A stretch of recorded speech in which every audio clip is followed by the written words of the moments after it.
Exercice de fait en cette fin d'année. Alors, soit G un groupe fini d'ordre n. On tire deux éléments au hasard, indépendamment et de façon équiprobable. Bon, ok. Et soit P la probabilité que ces deux éléments commutent. Voilà. C'est ça qu'on va étudier. C'est ce nombre P en fonction du groupe G. Bon, c'est amusant. Ça veut dire que on va regarder quels sont les groupes qui sont les plus commutatifs possibles, les moins commutatifs possibles, etc. À quel point votre groupe commute. Voilà. Hein, bon, c'est assez joli. Hein, on met un petit degré d'abélianité, en quelque sorte, dans le groupe. Groupe fini, évidemment. Alors, premièrement, on va supposer que G est non abélien. Parce que si G est abélien, évidemment, P, c'est égal à 1. Et montrer que P, alors, est inférieur à 5/8. Donc ça, c'est intéressant de voir que, forcément, à partir du moment où il est non abélien, on passe d'une probabilité 1 pour abélien, et non abélien, on passe directement en dessous de 5/8. Il y a déjà cet horizon, quoi. On peut pas avoir un P, on peut pas jouer sur un curseur d'abélianité complètement libre de 0 à 1, en quelque sorte, voilà. Deuxièmement, donner des cas d'égalité, c'est-à-dire des groupes finis, où on a P égale 5/8. Et puis, troisièmement, alors, calculer P en fonction de n et du nombre k de classes de conjugaison du groupe G. Effectivement, on se doute que ce nombre de classes de conjugaison va jouer. Regardez, K, si le groupe est abélien, eh bien, il y a n classes de conjugaison. Donc, P est égal à 1. Donc, vous voyez que, bon, en gros, il y a une formule qui est facile à deviner, mais maintenant, il faut essayer de la montrer. Alors, elle comprend tout. Elle comprend tout. C'est ça que j'aime chez elle. Elle comprend tout ce que dit son papa. Hein, voilà. Alors, allons-y déjà pour la borne. Ben, P inférieur à 5/8. Pourquoi? Je vais appeler K l'ensemble des couples d'éléments de G qui commutent. Donc maintenant, je vais stratifier K par G. C'est-à-dire, je vais regarder à chaque fois, pour G donné, quels sont les H qui commutent avec G. Donc G fixé, je pose Z indice G, le commutateur de petit g, qui est l'ensemble des éléments de grand G, qui commutent avec petit g, et qui est évidemment un sous-groupe de grand G. Et je dis que le cardinal de K, finalement, en stratifiant, je regarde tous les G de grand G, et je calcule le nombre d'éléments H, donc qui sont forcément là-dedans, et je vais avoir le cardinal de Z indice G. Maintenant, je vais décomposer cette somme. Soit G, petit g, est dans le centre de G, que j'appelle Z de grand G, soit il ne l'est pas. S'il l'est, alors les H, d'accord, qui sont dans Z indice G, ben c'est grand G tout entier. Tout le monde commute avec petit g. Donc, dans ce cas-là, il va y avoir n fois le cardinal, ou l'ordre si vous préférez, du centre. Voilà. Plus, maintenant, si G n'est pas dans Z de G, eh ben, je calcule le cardinal de Z indice G. Voilà. Mais, il se trouve que ce cardinal, c'est là où on voit qu'il va y avoir de la rigidité, en quelque sorte, c'est que ce cardinal, il peut pas être aussi grand qu'on veut. Parce que si c'est pas G tout entier, d'accord, c'est-à-dire si petit g n'est pas dans le centre, alors, d'après Lagrange, ben, il va être de cardinal inférieur à n sur 2. D'accord? Puisqu'il va être d'indice, il va avoir un indice entier, et donc il va être d'indice 2, 3, 4, 5, mais en tout cas d'indice supérieur à 2, puisque ce ne sera pas d'indice 1. Donc ça veut dire qu'on va avoir ici n fois petit z, ce que j'appelle petit z, c'est le cardinal de z de g, plus, ben là je vais avoir n moins z éléments, forcément, fois n sur 2, puisque j'ai majoré ici ce cardinal par n sur 2, puisque c'était pas n. Voilà. Donc maintenant, c'est facile, je vais avoir ma probabilité puisque c'est équiréparti. La probabilité, ça va être P est égal au cardinal de K sur N au carré, c'est-à-dire le nombre de couples possibles. Donc maintenant, en divisant cette inégalité par N au carré, eh bien, je vais obtenir que P est inférieur à 1/2 plus Z sur 2N. Regardez, il y a une simplification qui se fait entre là et là. Voilà. Maintenant, c'est pas tout à fait terminé. Il va falloir voir que Z sur N, lui non plus, il peut pas être aussi grand qu'on veut. Et regardez, il y a cette proposition, c'est un truc qui est un grand classique en M1. Si G sur Z de G est cyclique, alors G est abélien. D'accord? Bon. Alors c'est facile, hein. On part puisque G sur Z de G est cyclique, hein, alors on prend un groupe fini ici, hein, donc on va avoir un générateur, A bar, voilà, donc c'est A dans G, tel que sa classe modulo grand Z engendre G sur Z de G, voilà, ce qui va faire que tout élément G dans grand G, modulo Z de G, il va être là-dedans. C'est-à-dire, il va être de la forme A puissance K fois un petit z avec z dans grand Z. Donc, petit g va représenter, en quelque sorte, A bar puissance K, mais dans grand G. Voilà. Alors, maintenant, pareil pour G'. Et donc, vous voyez que vous allez avoir A puissance K Z fois A puissance K' Z', avec Z et Z' dans le centre. Et bien, G et G' commutent. Vous voyez, vous avez une commutation parce que c'est cyclique. Ça aurait été juste abélien, ça marchait pas. Vous voyez bien que vous allez avoir A puissance K, A puissance K', ça va faire A puissance K plus K', Z, Z', et donc c'est G', G. Voilà, donc ça c'est un classique qu'on vient de montrer. Mais maintenant, comme G n'est pas abélien, ça veut dire que G sur Z de G n'est pas cyclique, donc il est forcément d'ordre 4, parce qu'en ordre 2 et 3, on n'a que des groupes cycliques parce qu'ils sont premiers, et c'est à 4 qu'on a un groupe non cyclique, Z sur 2Z, croix Z sur 2Z. Voilà. Donc ce qui veut dire que N sur Z est forcément supérieur ou égal à 4, puisque G est non abélien, et je reporte là-dedans, ça va faire P inférieur à 1/2 plus 1/8, et ça fait 5/8. Voilà. Élément neutre. Élément neutre. Alors maintenant, on nous demande le cas d'égalité. Trouver des cas d'égalité. Alors, forcément, si vous regardez, on a imposé deux inégalités. Les cas d'égalité correspondent à deux choses à la fois.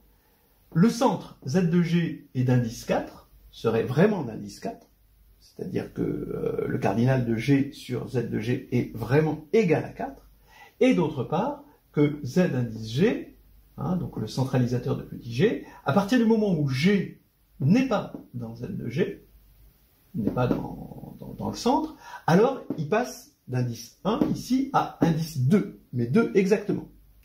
Voilà.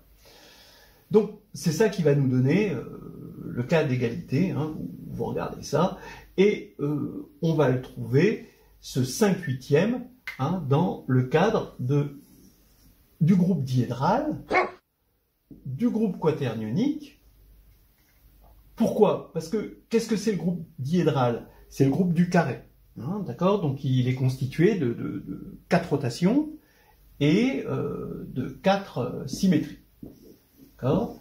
Et les 4 symétries correspondent à des symétries médianes ou diagonales. Voilà. Donc vous avez les 1, 2, 3, 4. Voilà. Et les 4 rotations. L'ordre du groupe n égale 8. D'accord?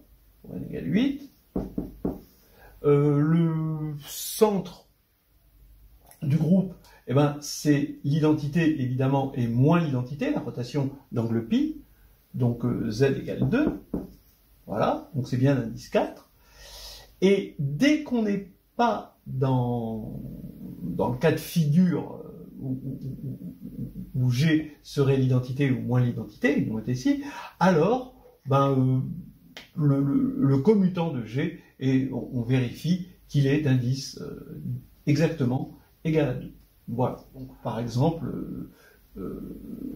qu'est-ce qu'il va y avoir? Une symétrie, par exemple, elle va commuter avec quoi?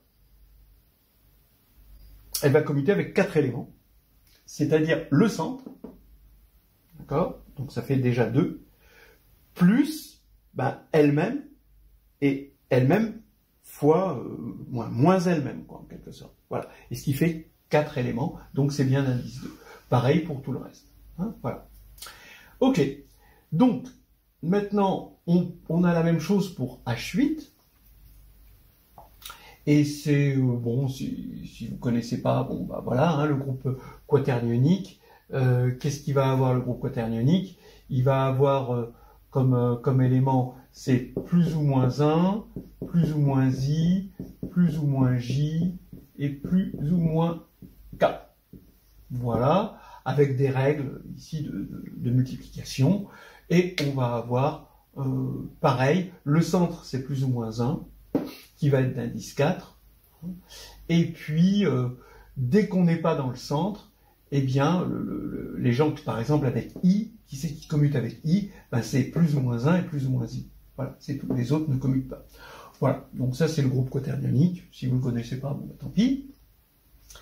Et maintenant, on peut faire quelque chose d'un petit peu plus général. On part d'un groupe abélien fini, qu'on appelle Z, et on va rajouter, donc ça c'est une technique qui s'appelle générateur et relation, deux éléments A et B, A2 égale tel que A2 égale E, B2 égale E, mais le commutateur de A et B n'est pas l'élément neutre. Donc A et B ne commutent pas. Et on regarde le groupe engendré par tout ça. Donc ça, on est en train de parler de la représentation d'un groupe par générateur et relation. Et là, on va avoir Z, ZA, ZB, ZAB. Et on vérifie que ici, on aura la même chose. Donc, on a construit comme ça, on arrive à construire des groupes qui sont le non abélien, mais le plus abélien possible. On ne peut pas imaginer plus abélien que ça, puisque la borne est atteinte. Voilà, c'est intéressant. Alors maintenant, c'est intéressant ce 5/8e, parce que, regardez le 5/8e, le 8, n égale 8 ici pour D4 et H8, et 5, c'est exactement le nombre de classes de conjugaison. Pourquoi? Parce que les classes de conjugaison, par exemple pour D4, ça va être l'élément neutre, une classe à elle toute seule, moins l'identité, une classe à elle toute seule, ça fait 2, et puis les deux rotations d'ordre 4, ça fait 1, les deux symétries diagonales, ça fait 4, et les deux symétries médianes, ça fait 5. Voilà. Et donc on a 5 sur 8. Donc là, on a envie de dire, pareil ici, on a 1, moins 1, plus ou moins I, plus ou moins J, plus ou moins K, ça fait 5. Donc 5 classes de conjugaison, et la probabilité est 5/8e. Donc on a envie de prouver que la probabilité P est égale au nombre de classes de conjugaison, petit k, sur n. D'accord? K sur n, tout simplement, tout bêtement. Et si vous n'avez pas déjà trouvé, je vous suggère d'essayer de chercher avec la formule de Burnside. Alors il faut trouver la bonne action et voir que, utiliser le fait que le cardinal, le nombre d'orbites, donc on a un groupe fini qui agit sur un ensemble fini, le nombre d'orbites, c'est la moyenne des invariants pour petit g. Donc essayez de mettre Z indice G dans cette histoire et trouver l'action qui va bien et qui va prouver que petit p est égal à K sur n. On fait ça tout de suite. Action de groupe, action de groupe, action de groupe. Je suis une bonne chienne. Alors, donc on a G qui agit par conjugaison sur lui-même. C'était assez naturel de regarder cette action-là. K, ça va être le nombre de classes de conjugaison, du coup, c'est-à-dire le nombre d'orbites de cette action. Le nombre les classes de conjugaison de G, c'est le nombre d'orbites hein, de l'action de G quand il agit par conjugaison sur lui-même. Donc on applique la formule de Burnside, hein, donc le nombre d'orbites, c'est la moyenne des invariants pour chaque petit g hein, dans grand X. Donc ça c'est Burnside. Alors qu'est-ce que c'est que les invariants? C'est xg, c'est l'ensemble des h d'un grand G, par définition, tel que, pour l'action de conjugaison, disons, tel que GH-G-1 est égal à H. Mais GH-G-1 égale à H, ça revient à dire que HG égale GH. Donc c'est exactement le centralisateur de petit g, le sous-groupe qu'on a utilisé tout à l'heure. Donc maintenant la formule de Burnside, on l'écrit, c'est K égale la moyenne 1 sur n, donc des Z des cardinaux de ZG, des centralisateurs. Et donc ça fait 1 sur n, et là on avait vu que ça, c'était le cardinal de K. Donc ça fait 1 sur n cardinal de K, donc ça fait cardinal de K, c'est petit k fois n. Et la probabilité, on avait dit que c'était cardinal de K sur n2. Alors je vous rappelle que K, hein, c'est l'ensemble des couples d'éléments de G qui commutent entre eux. Hein. Eh bien, on va avoir P égale K sur n. Voilà, on l'a montré. Et du coup, ça veut dire que le nombre de classes de conjugaison indique, hein, donc le rapport entre le nombre de classes de conjugaison et l'ordre de groupe, ça indique, c'était quelque chose d'assez intuitif, mais là maintenant on en est sûr, ça indique la probabilité qu'on a que deux éléments commutent. Alors par exemple, ça peut devenir intéressant si on regarde des matrices hein, dans le groupe linéaire, ou si on regarde des permutations, on les prend au hasard, de façon équiprobable, et quelle est la probabilité pour que deux éléments commutent. Et ça, c'est intéressant, et on peut regarder les comportements asymptotiques. On fera ça pour le plaisir et pour les fêtes dans une autre vidéo. Alors elle comprend. Le lemme du berger. Le lemme du...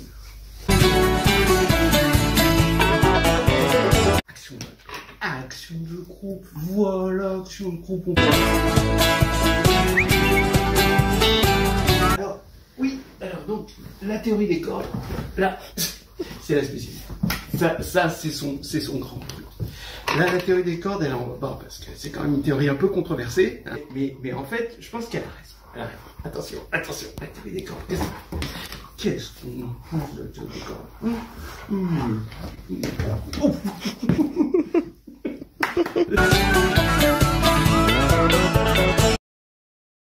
Voilà, alors la vidéo qui parlait de la probabilité dans un groupe fini de tirer deux éléments qui commutent a eu beaucoup de succès.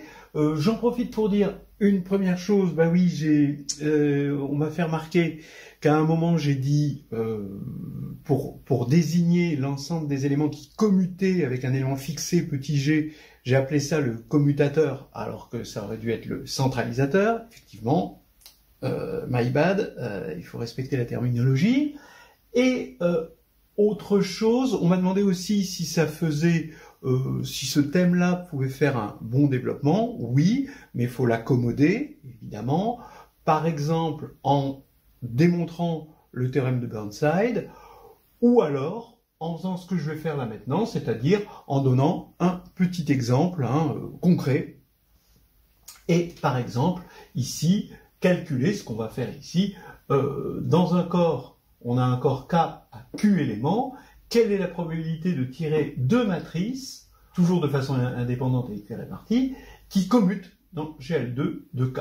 Alors bon, on se limite pour l'instant à GL2 de K. Alors K, corps à Q éléments, bien sûr, si vous voulez, c'est FQ, mais on ne va pas se servir vraiment de FQ, on va juste se servir que c'est un corps à Q éléments. Alors, on connaît la réponse. D'après ce qu'on a vu sur les commutations dans un groupe fini, il faut diviser le nombre de classes de conjugaison par l'ordre du groupe. On commence par l'ordre du groupe parce que c'est le plus facile. On sait que GL2 de K est en bijection avec l'ensemble des bases de K2. Et pour construire une base de K2, ben, on part d'un élément de K2, donc il y en a Q2, mais il est non nul, donc Q2-1, et ensuite on prend un élément de K2, donc Q2, mais qui ne doit pas être proportionnel au premier élément, donc il y a Q possibilités, puisqu'il était non nul. Donc ici, ça fait Q2-1, facteur de Q2-Q, mais à ce stade, ça devrait être quand même bien connu, cet ordre, et surtout la méthode qui consiste à mettre en bijection avec des bases. Maintenant, il reste quand même à calculer le nombre de classes de conjugaison. Et là, c'est que c'est joli, parce qu'on bascule directement sur ce qu'on appelle la réduction. Donc, on part d'une matrice A de GL2 de K, et ce qu'on veut, c'est trouver sa classe de conjugaison, et rien de mieux que de trouver sa réduite, on va dire de forme normale. Bon, on verra ce que c'est si vous ne savez pas ce que c'est qu'une réduite de forme normale, associée à la matrice A de départ. Donc, quels sont les différents cas? Il y a 3 cas, on va être en général, parce qu'on est sur un corps K, il n'est pas algébriquement clos, aucun corps fini n'a ce privilège d'être algébriquement clos, et pour cause. Eh bien, les 3 cas sont soit la matrice est diagonalisable, soit la matrice A est trigonalisable, non diagonalisable, soit alors elle est non trigonalisable.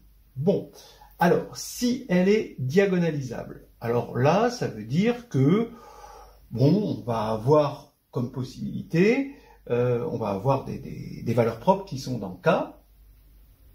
Comme on est dans GL2, on va avoir ces valeurs propres, elles sont non nulles, forcément, et soit alors il n'y a qu'une seule valeur propre, et diagonalisable veut dire ici que ça va être semblable à une matrice scalaire, donc égale à une matrice scalaire finalement. Soit alors il y a 2 valeurs propres distinctes. Et maintenant, on a pour l'instant 2 matrices possibles.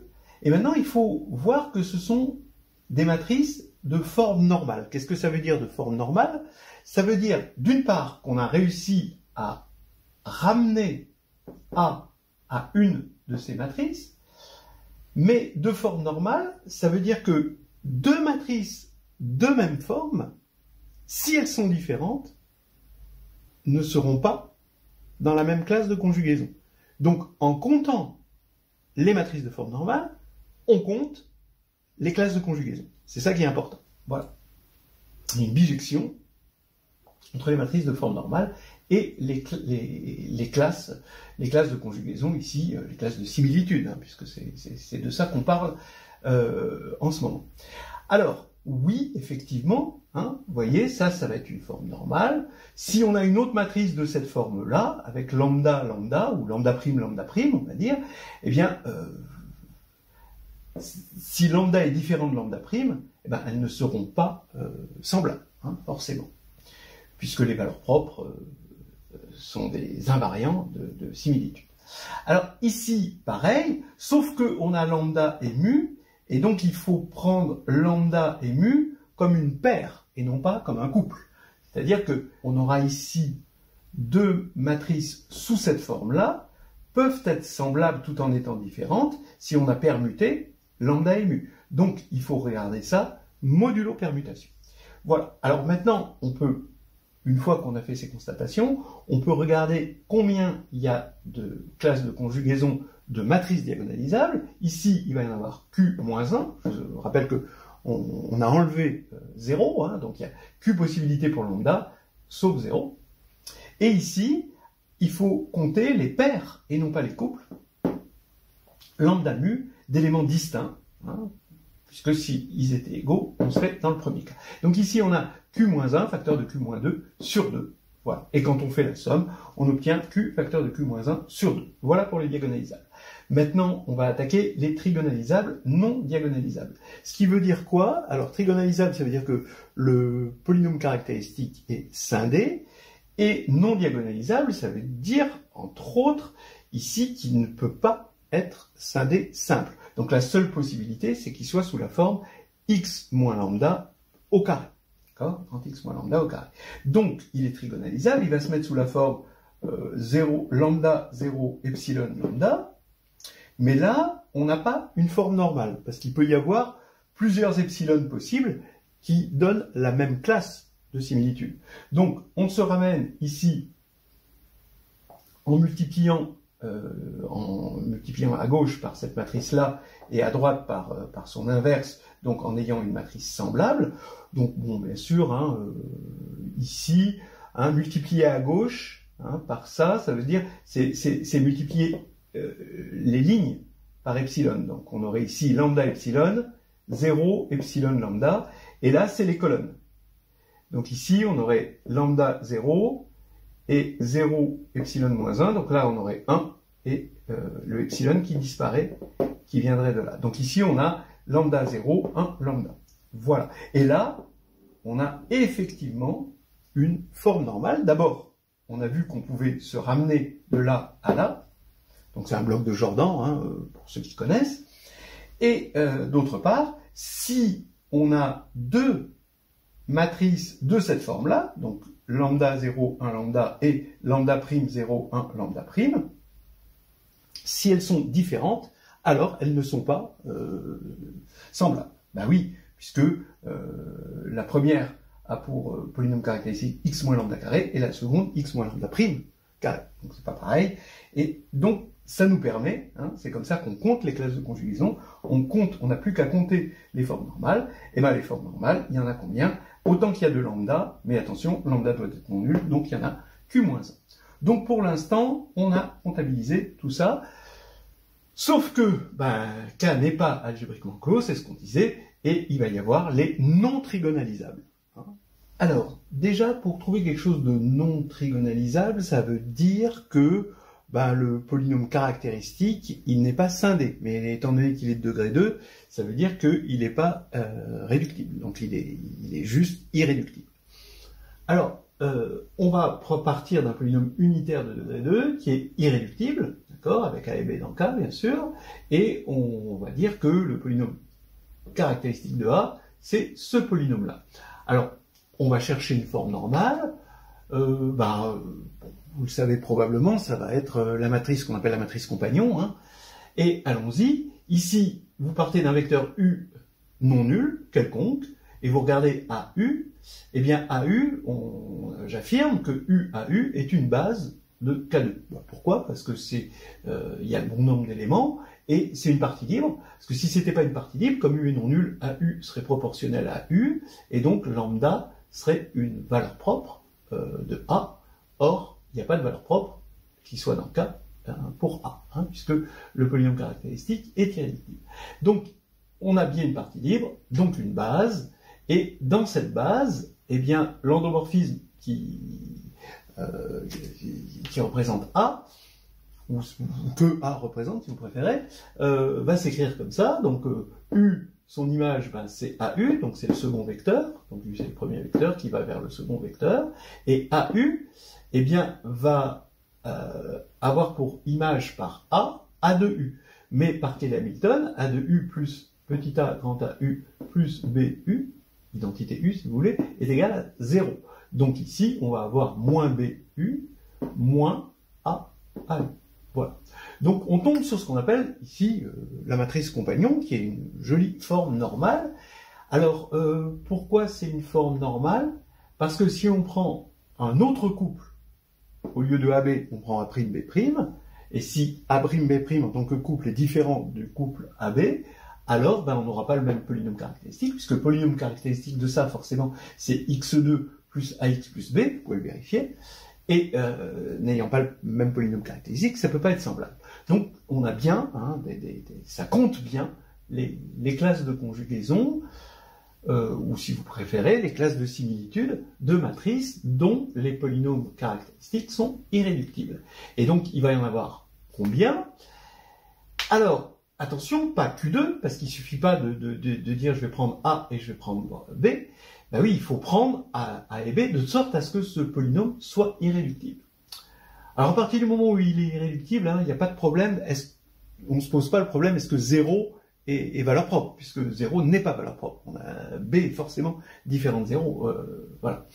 Alors, regardons comment faire pour trouver les polynômes irréductibles unitaires de degré 2. Ben, on prend tous les polynômes unitaires de degré 2, il y en a Q2. Donc effectivement, on a Q choix pour A et Q choix pour B. Mais maintenant, on retire les polynômes qui sont scindés. Donc soit ils sont de la forme x moins lambda carré, soit ils sont de la forme x moins lambda facteur de x moins mu avec lambda différent de mu, et on vérifie qu'on a q facteur de q plus 1 sur 2, tel polynôme. Donc si vous préférez, q polynôme de la forme x moins lambda carré, et q facteur de q moins 1 sur 2, polynôme de la forme x moins lambda facteur de x moins mu avec lambda et mu distincts. Vous voyez que la factorialité, hein, qui demande une unicité à permutation près, est importante dans ce calcul-là. Donc on n'est jamais loin finalement de la factorialité de k de x. Donc quand on enlève ça, il nous reste q facteur de q moins 1 sur 2, polynôme irréductible de degré 2 et unitaire. Voilà. Donc autant, d'après ce qu'on a vu, de matrices de forme normale, comme ceci. Donc maintenant, ça y est, on a dit diagonalisable q facteur de q moins 1 sur 2, trigonalisable non diagonalisable q moins 1, et non trigonalisable q facteur de q moins 1 sur 2, donc ça nous fait q2 moins 1, on a trouvé le nombre de classes de conjugaison, d'accord, dans GL2 de K. Alors maintenant, il n'y a plus qu'à faire un tout petit calcul et quelques palabres. Alors donc, conclusion, la probabilité, hein, c'est le nombre de classes de conjugaison divisé par l'ordre du groupe, et donc on a tout calculé, hein, Q2-1 sur Q2-1, facteur de Q2-Q, on simplifie par Q2-1, ça fait 1 sur Q2-Q. Voilà, on peut le vérifier déjà pour Q égale 2, donc on travaille sur le corps F2, GL2 de F2, c'est peut-être plus facile hein, de voir ça comme des permutations. Je vous rappelle que GL2 de F2 agit sur F2 au carré. F2 au carré, c'est juste, voilà, hein, c'est le plan sur F2, et il y a 3 droites vectorielles. Donc c'est facile de voir qu'il agit sur ces 3 droites vectorielles, donc ça nous fait un morphisme de GL2 de F2 vers les permutations des 3 droites, ça fait S3, et c'est facile avec un argument de cardinalité et un petit lemme de vérifier que c'est un isomorphisme. En tout cas, hein, donc ça c'est dans Carnet de voyage en Afghanistan, hein, ça s'est fait là-dedans, et ça vous le trouverez dans Histoire hédoniste de groupe et de géométrie chez Calvage et Mounet. Alors, regardons ici S3. S3, ben, vous avez l'élément neutre, 3 transpositions, et puis 3 cycles, c'est son carré. Et donc, regardons, on peut faire le calcul complètement à la main quand on est dans S3. Ici, E, si vous prenez E, combien il y a d'éléments qui commutent avec E? Ben, les 6, donc ça fait 6. Maintenant, une transposition, ben, elle va commuter qu'avec elle-même et E, donc il n'y a que 2 éléments qui commutent, 2. Donc le centralisateur hein, est d'ordre 2. Et donc, comme on a 3 transpositions, c'est 3 fois 2. Et là, pour C, bah, qui c'est qui commute avec C? Bah, uniquement E, C et C2.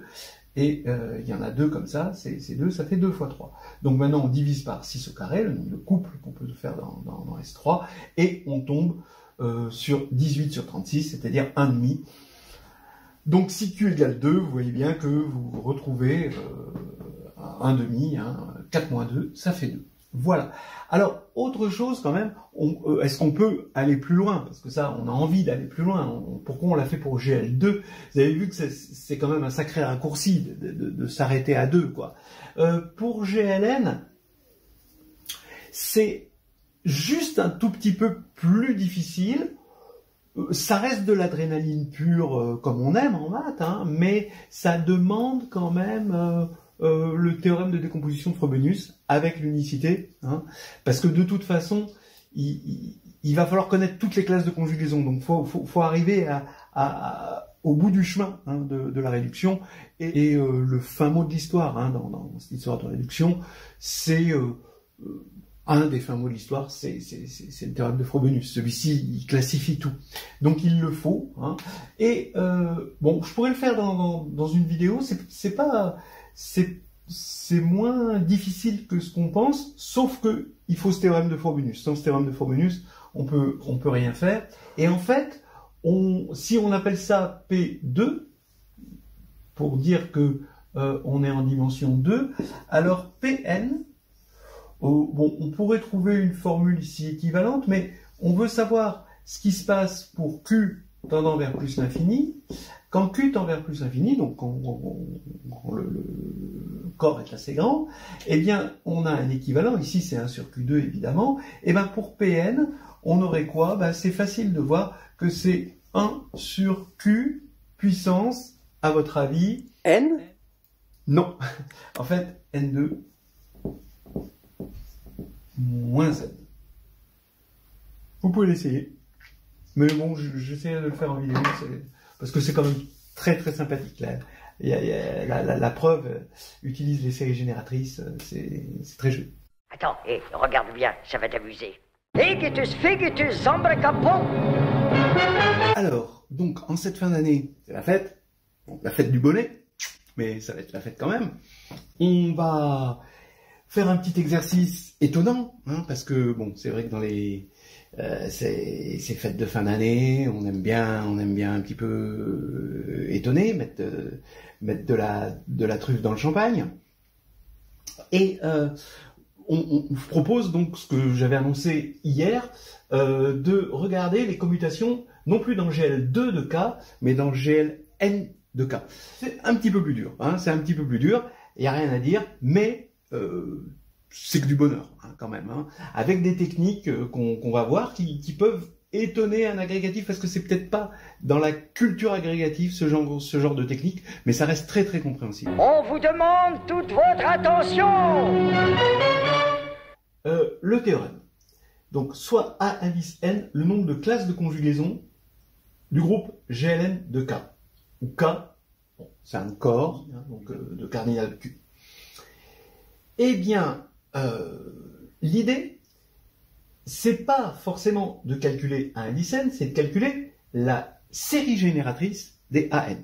La tagline de la série génératrice, c'est que si on ne peut pas avoir un seul élément de la suite, on va les avoir tous. On va tous les faire rentrer dans le sac. Et voilà, ainsi plus petit, vous tiendrez tous dans mon sac. Et voilà le sac. Alors, donc ici, vous avez que la série génératrice, ici, alors Z c'est une variable, vous pouvez imaginer une variable complexe, somme de AN ZN est égale au produit pour M supérieur à 1 de 1 moins Z puissance M sur 1 moins Q Z puissance M.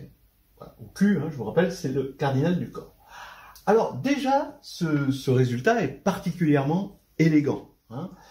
Si, au lieu de regarder les classes de conjugaison dans le groupe GLN de K, si on avait regardé les classes de, on va appeler ça les classes de, bon, ça c'est les classes de similitude, mais les classes de similitude dans les matrices Mn de K, d'accord, donc ici on aurait eu un AN tilde, d'accord, avec AN ici si on prend les matrices, donc on accepte les non inversibles, c'est ça, eh bien on aurait eu ça.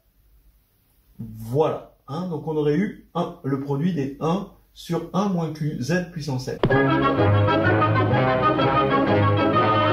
Alors ça c'est quand même vraiment intéressant et assez curieux. Déjà je parlais un tout petit peu de ce résultat, c'est qu'on a l'habitude de ce qu'on appelle des fois la caractéristique 1. C'est-à-dire qu'est-ce qui se passe sur le corps à un élément. Ça veut rien dire, c'est juste une projection abstraite. Mais si Q égale 1, normalement, c'est un principe général, on doit retomber sur le groupe Sn. Regardez, si je fais Q égale 1, ici, eh bien, j'ai le produit de 1. Eh bien, ça fait 1. Et là, je ne tombe pas sur ce que je veux. En revanche, si je remplace GLN de K par Mn de K, alors j'aurai cette formule-là. Et quand je remplace Q par 1, j'ai le produit des 1 sur 1 moins Zm. Et ceux qui connaissent savent que ce produit-là, c'est la somme des πn(zn), où πn, c'est le nombre de partitions du nombre n. Voilà. Et le nombre de partitions de n, c'est exactement le nombre de classes de conjugaison, d'accord, du groupe Sn. Donc c'est quand même assez curieux que cette fois-ci, ce soit l'algèbre des matrices Mn de K qui viennent, on appelle ça quantifier le groupe Sn et non pas GLN de K. Bon, voilà. Du coup, grâce à cette formule, on peut avoir AN concrètement, mais disons que la formule ne sera pas jolie et je ne vais pas la détailler. Hein. En revanche, on gardera au maximum cette formule parce que celle-ci est particulièrement élégante. Walkity, pockety, walkity, walk, abracabradabranach. Et grâce à cette formule, on va obtenir la probabilité que deux matrices de GLN de K qui sont choisies indépendamment et de façon équiprobable, d'accord, commutent. Eh bien, on va voir que quand Q tend vers l'infini, ça va être équivalent à 1 sur Q puissance N2 moins 7. C'est comme ça, c'est joli, c'est festif, c'est la fête du bonheur. Walkity, pockety, walkity, walk, abracabradabranach. Ok, alors maintenant, regardons ce qu'on avait vu pour n égale 2. Donc on va regarder l'exemple. Pour n égale 2, on veut donc avoir A2, on veut avoir le terme en Z2 de ceci. Comme c'est le terme en Z2, c'est pas la peine de regarder les produits plus grands, hein, pour m strictement supérieur à 2, ça sert à rien. Pour m strictement supérieur à 2, on va rien avoir de plus comme information sur le terme en Z2. Donc il suffit de regarder 1 moins Z, facteur de 1 moins Z2, sur 1 moins QZ, facteur de 1 moins QZ2. Donc je regarde ça comme une série, donc je garde le 1 moins Z, 1 moins Z2, et là je développe ça comme une série, 1 plus QZ, plus Q2 Z2, plus QK ZK, hein, et là 1 plus QZ2, plus... Et puis après je m'intéresse pas aux autres termes, parce que ça va rien me donner en Z2. Et donc là quand je fais le produit, je vais avoir, quel est mon terme en Z2 ? Je vais avoir 1 fois 1 fois 1 fois Z2, donc ici j'ai Q. Ensuite 1 fois 1 fois Z2, ici fois 1, donc là j'aurai Q2. Ensuite 1 fois moins Z2 fois 1 fois 1, donc là c'est moins 1. Et moins Z, alors là je suis obligé d'avoir moins Z fois 1 fois QZ fois 1, donc là c'est moins Q. Et là vous voyez que c'est vraiment très simple. On obtient ce qu'on avait trouvé, hein, c'est-à-dire A2 égale Q2 moins 1. Hein. Et on peut avoir très facilement A3, A4, etc. Et même se donner une formule générale pour AN, mais qui va pas être illuminante. Hein. Vous voyez qu'il y a des moins. Donc à partir du moment où il y a des moins, c'est une formule combinatoire. C'est bien quand il n'y a que des plus, hein, les formules combinatoires. Hein. Bon, et donc ce qui nous fait que P2, eh bien c'est, on l'avait dit la dernière fois, ça va être Q2 moins 1, donc le nombre de classes de conjugaison, sur le cardinal du groupe.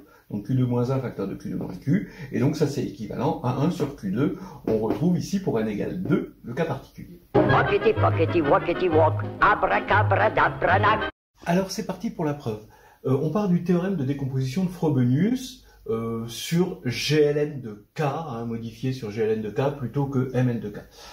Ça veut dire quoi? On prend une matrice A, alors on peut lui associer des polynômes. Si ça peut vous indiquer des choses, le P1 sera le polynôme minimal, le produit des PI, ça va être le polynôme caractéristique, hein, de A, et donc des polynômes unitaires, uniques, si PI plus 1 divise PI, ça ressemble au théorème de structure des groupes abéliens finis, si vous connaissez, et donc tel que A est semblable à la matrice B, si et seulement si, on peut associer les mêmes polynômes. Voilà. On appelle les invariantes similitudes, polynômes invariantes similitudes. Et réciproquement, si on impose que la somme des degrés des PI est égale à n, puisque de toute façon le produit des PI c'est le polynôme caractéristique, donc il faut bien que la somme des degrés soit égale à n, alors on peut trouver une matrice A qui a pour invariant ces polynômes-là. Donc ça va être une matrice diagonale par bloc, et ces blocs, c'est le bloc compagnon de P1 jusqu'à Pk. Voilà, donc il y a K blocs. Voilà. Et bien sûr, ce qu'il faut pour que, donc la petite variante, quand on est sur GLN, étant donné que le produit des pays est forcément le polynôme caractéristique de A, et ben, pour que ce soit dans GLN, il faut que X ne divise pas PI. Voilà. Donc maintenant, ça veut dire que les classes de conjugaison vont pouvoir être comptées par des ensembles de uplets de polynômes unitaires, à coefficient dans K, qui se divisent successivement, d'accord, et tel que X ne divise pas PI. D'ailleurs, il suffit que X ne divise pas P1. Alors, maintenant, ça veut dire que AN, le nombre de classes de conjugaison qu'il y a là-dedans, eh bien, ou le nombre de classes de similitude, ça va être l'ensemble de ces uplets. Alors, donc, K n'est pas fixé, on peut prendre K comme on veut. En fait, K, il peut aller de 1 à N. Donc, c'est l'ensemble des uplets de polynômes unitaires, avec X ne divisant pas PI, PI plus 1 divise PI, et la somme des degrés des PI est égale à N. Voilà. Alors, là, comme ça, on peut bricoler, mais c'est mieux d'utiliser la factorialité de K de X, de la note polynôme. Effectivement, à un uplet de PI, je vais associer QJ lambda J, où QJ, c'est un polynôme irréductible, lambda J, une partition. Alors, qu'est-ce que c'est qu'une partition? C'est des entiers, strictement positifs, en ordre décroissant. Voilà. Et tel que la somme des lambda K J degrés de QJ est égale à N. Alors donc, lambda J c'est une partition, donc c'est un ensemble d'entiers, il va y avoir lambda J1, plus grand que lambda J2, plus grand que, etc. D'accord? Et ici, on va avoir une somme de lambda KJ degré de QJ est égal à N. Voilà. Alors comment on fait pour passer de là à là et de là à là?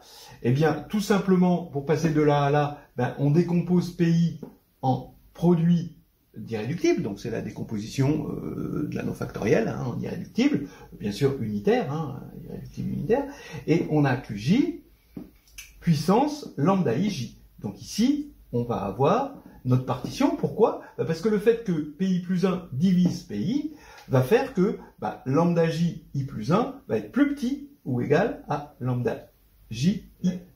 On traduit la divisibilité en termes de valuation, comme on fait dans des anneaux factoriels. Voilà. Et inversement, quand on a ces QJ, eh bien, on retrouve les PI. Et donc, on a une bijection entre les deux, parce qu'on a un anneau factoriel, et on vérifie que cette condition correspond exactement à celle-ci. Voilà. Donc maintenant, on a trouvé une façon d'exprimer les AN. AN, c'est le cardinal de l'ensemble des QJ lambda J. Alors bien sûr, il faut que X ne fasse pas partie des irréductibles ici. Donc ici, on a des polynômes irréductibles. Partition. X ne fait pas partie des polynômes irréductibles admissibles, d'accord, à cause de ça. Et on veut que la somme de ces lambda kj degrés de qj soit égale à n. Alors irréductible, quand je dis irréductible, depuis le début, c'est irréductible sur k, évidemment. Voilà, et bien ça, ça y est, maintenant, on va pouvoir le dire sous forme de série génératrice. Walkity, pockety, walkity, walk, abracabradabranag. Alors d'abord, je vais appeler I l'ensemble des polynômes irréductibles unitaires de k de x, avec q bien sûr différent de x, à cause de ça, et id, ceux qui sont de degré d, petit i indice d, ce sera le cardinal de id, qui est évidemment fini, puisque tout ça c'est fini, dès qu'on fixe un degré, c'est fini. Bon, alors regardons ce produit de série géométrique. Donc là, c'est une série géométrique, de raison ZD, Z2D, Z3D, etc., qui commence toujours par 1, et on veut regarder dans ce produit, quand on développe ce produit, le terme en Z puissance, par exemple, 4D. Eh bien, je veux vous convaincre que ça revient à chercher le nombre de partitions, donc c'est exactement le nombre de partitions de 4. Alors pourquoi? parce que ici, vous allez prendre quoi? Ben, vous allez avoir ici 1 pour 1 fois 1 fois 1 fois 1, et ici vous allez avoir le z puissance 4d qui vous attend ici, donc ça correspond à la partition juste 4 de 4. 3, 1, ben, vous allez avoir z3d et là 1. Mais là, regardez quand il y a multiplicité, là vous avez 2 fois 2, ça veut dire qu'on va aller chercher dans cette série, mais on va chercher ce terme-là. Ensuite, 2, 1, 1 va correspondre à, alors, z, le 2 va correspondre à celui-ci, quand on va multiplier ça, et là, 1, 1, ça correspond à cette série géométrique, mais ce terme-là, le deuxième terme, parce qu'on a une multiplicité 2. Effectivement, on va avoir du z puissance 4d quand on va développer ça fois ça, et le reste, c'est que des 1. Et puis ensuite, 1, 1, 1, 1, ben ça va être dans cette série-là, le terme z puissance 4d qu'on va multiplier que par des 1. Voilà. Donc, je vous garantis, et je vous fais confiance que vous pouvez le vérifier, hein, que le coefficient en z puissance n, ça va compter toutes les partitions lambda telles que somme de k lambda k fois d est égale à n. C'est exactement la même chose. Bien. Alors, maintenant, c'est la même chose, sauf que à n, il va falloir, donc on a vu avec les partitions, mais maintenant, il va falloir globaliser au niveau, là on a fixé Q, hein, de degré D. Maintenant, on va prendre Q quelconque. Hein. Il va falloir, pour avoir la somme de AN, ZN, regarder donc ceci. On veut que la somme des lambda k j degrés de QJ soit égale à n. Donc ça va être le produit pour Q dans I, du produit pour M supérieur à 1, de ceci. Donc c'est exactement ce que j'ai fait là, mais là c'était pour un Q fixé de degré D. Et maintenant, donc ça j'écris exactement ça, mais maintenant je fais juste le produit de tout ça pour tous les Q possibles. Et effectivement, cette condition va correspondre exactement au fait que AN, c'est le terme en Zn de ce grand produit. Walkity, pockety, walkity, walk, abracabradabranab. Alors maintenant qu'on a obtenu cette égalité-là, on va regarder ce qui se passe juste pour m égale 1. Alors, pour m égale 1, on regarde le produit pour q appartenant à i, donc c'est des irréductibles, de ces sommes-là. Z puissance S, degré de q. Ben oui, mais qu'est-ce qu'on compte? Quand on regarde le terme en Z puissance K, là-dedans, ben, on compte en faisant ce produit-là et en développant ce produit, exactement l'ensemble des polynômes irréductibles munis d'une multiplicité. Et le fait qu'on regarde le terme en z puissance k, il faut que la somme de la multiplicité fois le degré soit égale à k. Donc ça veut dire qu'on est en train de regarder les polynômes unitaires qui se décomposent dans i, par l'unicité de la factorisation en polynôme irréductible. Voilà. Alors, ce que j'appelle pk, donc c'est l'ensemble des polynômes unitaires de degré k, mais qui se décomposent dans i, donc tel que x ne divise pas p. Mais ça, c'est très facile à calculer, le cardinal de ça. Donc vous allez avoir k-1 terme où vous êtes libre de choisir votre coefficient. Donc votre coefficient, vous le choisissez parmi q éléments, et le dernier coefficient, lui, il doit être non nul. Hein, parce que x ne divise pas. Le coefficient de degré 0, lui, il est non nul. Donc c'est q-1. Donc ça fait que cardinal de pk, forcément, c'est q puissance k-1, facteur de q-1. Donc maintenant, on a cette égalité-là. Ça est égal à ça. Bon, j'ai mis 1 à part parce que ici, je fais démarrer k en 1. Voilà. Donc, au final, ça nous fait que la somme ici, quitte à échanger ici m et q, je vais avoir le produit de m supérieur à 1 de ces choses-là, mais où cette fois-ci, j'ai substitué z en z puissance m. Donc là, je mets un z puissance n ici. Voilà. Et ensuite, ici, je vais décomposer en deux séries géométriques. Vraiment, c'est très facile. Une de premier terme 1, l'autre de premier terme moins z puissance m, et de raison qz. Et donc, ça fait ce produit. Et donc, j'ai démontré déjà la première formule. C'est quand même assez chouette. Walkity, pockety, walkity, walk, abracabradabra. Donc, on reprend maintenant la formule qu'on vient de prouver et on va l'exploiter pour voir le comportement asymptotique de la suite AN. Pour ça, je substitue Z, je le remplace par Z sur Q. D'accord? Voilà, ça me donne ça. Maintenant, je regarde le membre de droite et je vois que pour M égale 1, je vais avoir 1 moins Z. Donc je passe ce 1 moins Z de l'autre côté. Voilà. Et qu'est-ce qui me reste au membre de droite? Ben, on va avoir pour M égale 1 moins Z sur Q. Voilà. Mais le 1 moins Z, il est passé de l'autre côté, donc il est là. 1 moins Z2 sur Q2. Ensuite, au dénominateur, pour M égale 2, 1 moins Z2 sur Q, etc. 1 moins Z3 sur Q3, 1 moins Z3 sur Q2, etc., etc.